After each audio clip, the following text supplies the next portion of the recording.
Regina had already accepted her new life in Lagos.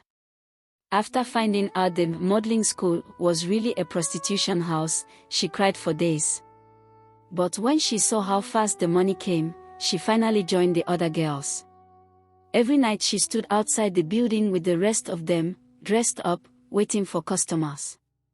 The money was not big, but it came every day, and soon Regina began to enjoy spending it on clothes and wigs. But among all the girls, there was one who stood out, Tolia.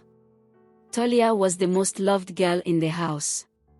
She was very curvy, her hips were wide, her waist was small, and her body looked like something out of a music video. Men fought over her.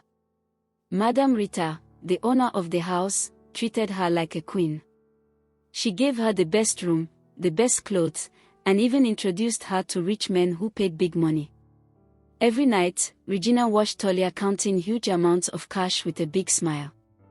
Regina would sit on her mattress and whisper to herself, "If I had curves like Tolia, my life would change. Madame Rita will notice me too. Rich men will want me. I need a body like hers." From that moment, the idea of doing BBL entered her mind and refused to leave. Regina began to save her earnings. She visited different hospitals, asking about the cost of surgery. But every time, the nurses told her the same thing: the price was very high. It was far too much for her. She counted her money again and again. It was not even close. Still, she refused to give up. Regina told herself, "I must get this body. I deserve a better life." Her greed pushed her deeper. Regina began sneaking out of the house without Madame Rita's permission to meet men on her own. She did this secretly so she could keep all the money to herself. Most nights, she returned safely. Until one terrible night. Regina followed a quiet man who said he would pay her well. He took her to a lonely house at the end of the street. The place was neat and cold, but something felt strange. There were many freezers inside the sitting room. "Sit down," the man said with a smile. "Let me get something for you." When he stepped out, Regina felt thirsty. She opened one of the freezers to take a drink. But instead of juice, she froze. Inside the freezer were human parts, hands, legs, and pieces she could not even describe.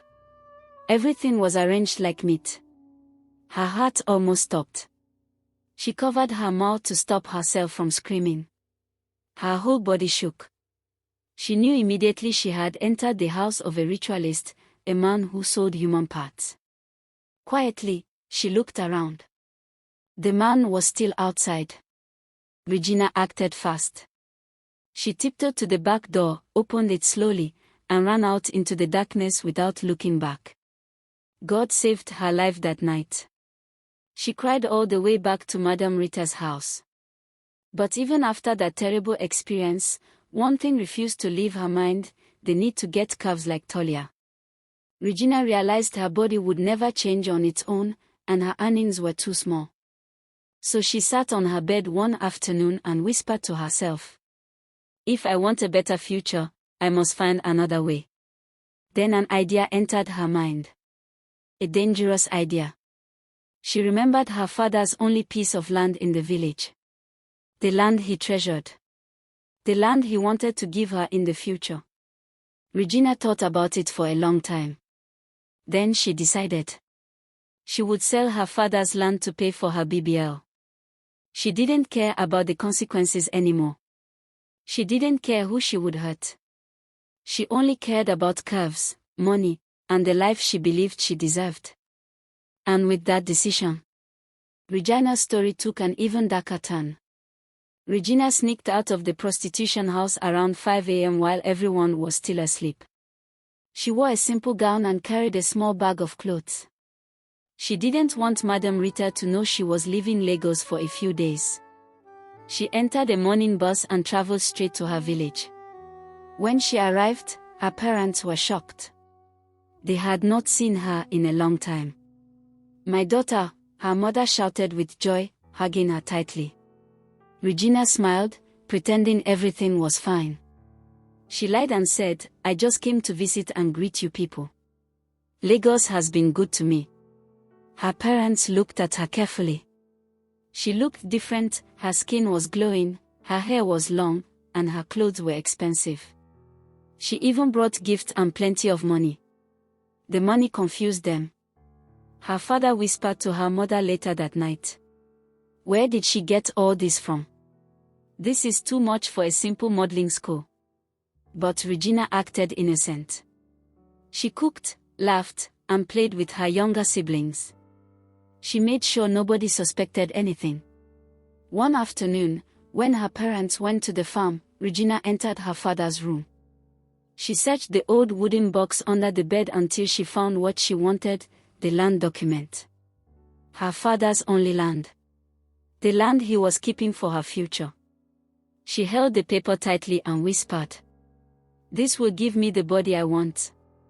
Without waiting, Regina went to a local buyer in the next village.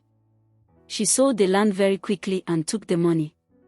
She did not look back. She did not think twice.